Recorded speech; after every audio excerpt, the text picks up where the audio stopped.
무엇보다 새해에는 이 코로나 질병이 정말 완전히 물러가거나 아니면 최소한 겨울철 독감처럼 그렇게 생명에 지장을 주지 않는 정도로 이렇게 약화되기를 기대합니다. 우리 모두가 노력해서 백신과 치료제를 개발하는 사람들, 병원에서 근무하는 의료진들, 국가 행정을 맡은 분들, 또 일반 시민들의 선한 의지가 모이면 또 반드시 이 위기를 극복할 수 있을 것입니다. 새해에는 가정과 학교와 직장과 일터에서 중단되었던 일상이 다시 정상적으로 회복되기를 소망합니다. 우리의 삶은 시간이 지나면 역사가 됩니다. 오직 인간만이 시간을 계산할 줄 알고 역사를 기록할 줄 압니다. 지나간 역사를 통해서 인류는 과거를 반성하였고 그 반성 위에서 새로운 미래를 설계하였습니다. 어쩌면 지금이 우리 인류가 또 한 번 반성하고 또 새 출발을 해야 되는 그런 시기인지도 모르겠습니다. 지난 역사를 되돌아보면 인류는 많은 잘못과 실수와 범죄를 저질렀습니다. 예를 들면 여러분 지금부터 정확하게 100년 전에 인류에 무슨 일이 있었는지 한번 생각해 보십시오. 제가 이렇게 찾아보니까요. 1922년 무슨 일이 있었나 봤더니 유럽에서 이탈리아에서는 극우 파시스트 무솔리니 정권이 출범을 했고요. 그해 러시아에서는 또 소련 극좌 또 공산주의 정권이 출범을 했습니다. 우리가 알다시피 한쪽에서는 독일과 이탈리아의 아주 극우 정권이 유럽 인류를 파멸로 몰고 가고요. 또 반대로 러시아에서는 극좌 또 소련 정권이 인류를 파멸로 몰고 갔습니다. 인류는 이 100년 전의 전쟁과 잘못된 경험을 통해서 과거를 반성하고 이렇게 또 새 출발을 할 수 있었습니다. 그런 과거의 반성 위에서 인류가 또 100년을 살아왔습니다. 그런데 이제 100년이 지났는데 오늘날에는 국가 간의 전쟁이나 이념이 아니라 인간과 자연 사이에 바이러스 때문에 인류가 파멸 직전에 서게 되었습니다. 그러나 100년 전에 인류가 하나님 앞에서 회개하고 잘못을 깨닫고 반성함으로써 새 출발을 한 것처럼 오늘날에도 인류가 지금의 잘못을 깨닫고 반성할 때 인류는 또 이제 새로운 100년을 향해서 새 출발을 할 수 있을 것입니다. 2020년, 2021년, 2022년 3년째 계속되는 코로나 사태를 경험하면서 인류의 방향이 어디로 가야 하는지 우리가 무엇이 잘못되었는지를 반성하고 또 온 지구촌 사람들이 협력할 때 우리가 또 하나님 주신 새로운 미래를 또 시작할 수 있는 줄로 믿습니다. 한국의 어느 목사님이 쓰신 글을 읽었는데요. 새해에는 우리의 삶이 이렇게 달라집시다. 이렇게 하면서 이 코로나 시대를 극복하려면 우리의 삶의 자세가 크게 4가지로 달라져야 한다. 이렇게 쓰신 것을 보았습니다. 참 내용이 좋아서 저도 인용을 하고 싶은데요. 여기 보면 첫 번째는 우리의 삶이 영어로 에고에서 에코로 바뀌어야 된다. 그렇게 설명을 했어요. 참 적절한 말이죠. 에고는 뭐죠? 에고? 저 사람 에고가 세다. 그러니까 이제 고집이 세다 하지 않습니까? 저 그림에 있는 것처럼 내가 만물의 주인이고 내가 제일 위에 있다. 인간이 그 에고죠. 자기 고집. 내가 최고야 하는 게 이제 에고 아닙니까? 에코는요. 에코는 저 그림처럼 내가 이 모든 생명의 한 가운데 나도 생명의 한 부분이라는 다른 생명을 존중하는 삶이지 않습니까? 에고는 고집, 독불장군. 에코는 내가 생명의 한 부분이기 때문에 모든 생명을 존중하는 그런 자세라고 말할 수 있겠습니다. 두 번째로는 우리의 삶이 그 그리드에서 그린으로 바뀌자. 그러니까 이제 영어 단어는 비슷한데 그리드는 욕심이잖아요. 지나친 탐욕, 과소비, 이 그리죠. 그리는요 반대로 생명, 녹색, 환경, 나눔을 가리키는 거죠.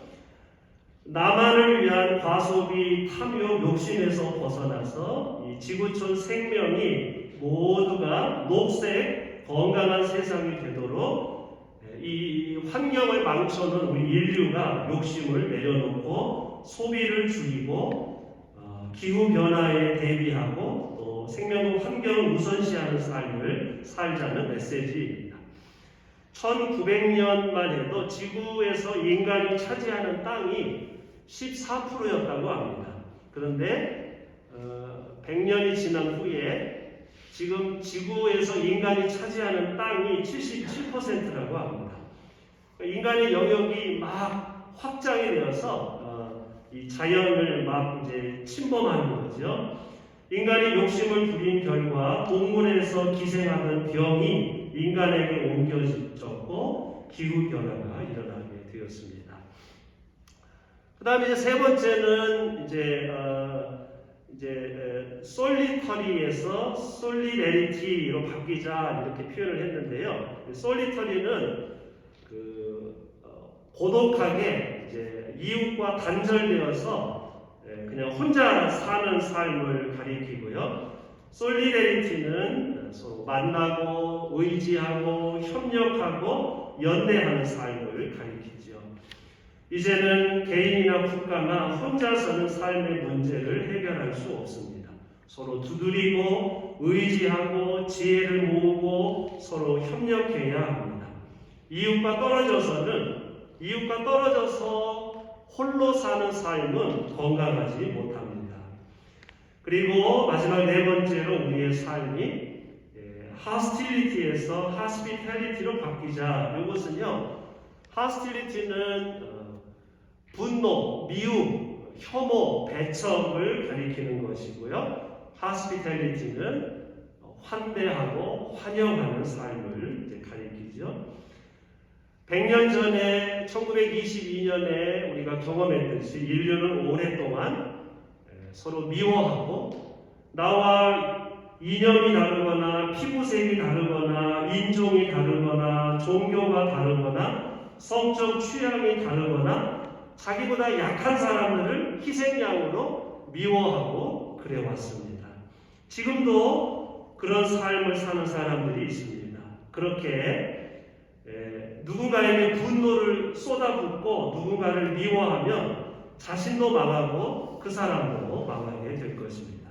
우리의 삶이 미워하는 삶이 아니라 나와 다른 이웃을 환영하고 환대하고 함께 공존하는 삶을 살아야 하겠습니다. 새해를 시작할 때 우리가 참으로 기억해야 할 적절한 메시지라고 생각합니다. 고집이 아닌 존중, 욕심이 아닌 생명, 고독이 아닌 협력, 미움이 아닌 환대의 삶을 살아갈 때 우리 사회의 사회적인 갈등과 빈부격차와 폭력과 질병과 환경 파괴가 사라지고 우리들 모두의 삶이 조금씩 나아지게 될 것입니다. 우리가 새해부터 우리들부터 이런 삶을 살기를 소망합니다. 예루살렘아 일어나서 빛을 비추어라. 구원의 빛이 너에게 빛이었으며 주님의 영광이 아침 해처럼 너희 위에 떠올랐다. 이사야 선지자가 바벨론 포로에서 돌아오는 히브리 동포들에게 이렇게 희망의 메시지를 전했습니다. 이사야 60장을 쓴 저자를 가리켜 우리가 보통 제3 이사야라고 하는데요. 이사야는 3명이 썼는데 제1 이사야는 유다가 범죄했기 때문에 하나님의 심판을 받을 것이다. 그래서 하나님의 심판을 선언했고요. 제1 이사야. 제2 이사야는 백성들과 함께 바벨론 포로로 같이 끌려가서 타국에서 포로 생활하는 동포들과 함께 동거동락하면서 위로의 메시지를 전했고요. 마지막 제3 이사야는 50년 포로 생활이 끝나고 고국으로 돌아가는 동포들에게 하나님의 새로운 사명, 또 새 소명을 깨우쳐 주었습니다. 오늘 우리가 읽는 이사야서 60장은 그래서 이제 보통 제3 이사야에 의해서 쓰여졌다고 그렇게 말을 합니다. 바벨론에서 50년 동안 계속되었던 긴 포로 생활이 끝나고 백성들이 고국으로 돌아갈 수 있는 자유가 주어졌습니다. 이때 이사야는 고국으로 돌아가는 백성들을 향해서 하나님의 영광이 빛이 백성들 위에 떠오를 것이다 말했습니다. 포로에서 벗어나 고국으로 돌아가는 여러분, 하나님의 영광의 빛이 다시 한번 우리 위에 떠올랐습니다. 예루살렘으로 돌아가서 나라를 다시 재건하십시오. 무너진 성벽을 다시 재건하십시오. 무너진 성전을 다시 재건하십시오. 그래서 여러분의 땅이, 예루살렘이, 성전이 모든 이방 사람들에게 축복을 주는 곳이 되게 하십시오. 이렇게 백성들에게 희망을 선포해 주었습니다. 이방 나라들이 너의 빛을 보고 찾아오고 뭇 왕이 떠오르는 너의 광명을 보고 너에게로 올 것이다. 하나님께서 이사야를 통해 선포한 메시지는 이방 나라들에게도 도움이 되는 그런 하나님의 빛이었습니다. 이사야는 이렇게 말하지 않았습니다. 여러분들도 바벨론처럼 세상을 지배하는 큰 나라가 되십시오. 세상을 통치하는 제국이 되십시오. 이사야는 이렇게 예언하지 않았습니다. 이사야는 여러분이 해야 할 사명은 하나님의 빛을 세상에 전하는 것입니다. 세상 사람들을 축복하는 것입니다. 예루살렘 성전이 하나님의 공의, 하나님의 생명, 하나님의 평화를 전파하는 곳이 되십시오. 이사야 선지자가 백성들에게 이렇게 선포를 했습니다. 우리는 이 이사야 60장의 말씀이 오늘날 우리도 지금 포로 시대를 살고 있지 않습니까? 코로나 포로 시대를 살아가는 우리들에게 주시는 말씀이라고 그렇게 고백을 합니다. 옛날 히브리 백성들은 바벨론 포로 시대를 살았다면 우리들은 오늘날 코로나 포로 시대를 살고 있습니다. 그러나 바벨론 포로 시대가 끝이 난 것처럼 이 코로나 포로 시대도 결국은 끝이 나게 될 것입니다. 포로 시대가 끝나는 것이 중요한 것이 아니라 포로 시대가 끝난 다음에 우리의 삶이 어떻게 될 것인지가 더 중요합니다. 우리가 포로 시대 이후를 준비하면서 우리가 무너진 우리의 삶을 다시 재건하고 또 우리의 가정, 우리 교회가 하나님의 밝은 은혜의 빛을, 햇살을 세상에 비추는 그런 교회가 되어야 하겠습니다. 사도 바울도 오늘 두 번째 말씀 에베소서 3장에서 이사야 선지자와 똑같은 메시지를 전했습니다. 하나님께서는 그리스도인을 기뻐하던 사도 바울을 부르셔서 이방인에게 하나님 나라의 기쁜 소식을 전하게 하셨습니다. 유대인이든 헬라인이든 누구든지 예수 그리스도의 삶과 말씀을 받아들이면 누구든지 하나님 나라의 공동 상속자가 될 수 있다. 하나님 나라에서는 인종 차별도 없고 빈부격차도 없습니다. 그리스도 안에서 우리들 모두는 한 몸을 이루고 하나님 나라의 약속을 향해서 신앙생활을 하게 됩니다. 사도 바울은 하나님 나라의 공동 상속자들이 한 몸을 이루어서 함께 일하고 함께 의지하고 함께 신앙생활하는 곳이 교회다. 이렇게 다시 한번 우리들에게 깨우쳐 주었습니다. 하나님 나라는 교회에서 이루어지고 그 다음에 교회를 통해서 세상으로 전파되지요. 바울은 이렇게 말했습니다. 그것은 이제 교회를 통해서 하늘에 있는 통치자들과 권세자들에게 하나님의 갖가지 지혜를 알리시려는 것입니다. 교회가 이 세상의 통치자들, 권세자들에게 하나님의 구원이 얼마나 아름다워 모두를 살리는 구원의 지혜라는 것을 우리 교회가 세상 사람들에게 알려주어야 한다는 말씀입니다. 그렇습니다. 교회는 하나님의 구원의 지혜, 하나님의 세상을 이처럼 사랑하사 이 세상을 구원하기 원하시는 하나님의 사랑과 하나님의 지혜를 세상에 알려주는 것입니다. 사랑하는 여러분, 이사야 선지자의 말씀처럼 그리고 사도 바울의 말씀처럼 우리 교회가 질병으로 고통받는 이 세상에 하나님의 구원의 빛을 전해주는 교회가 되어야 하겠습니다.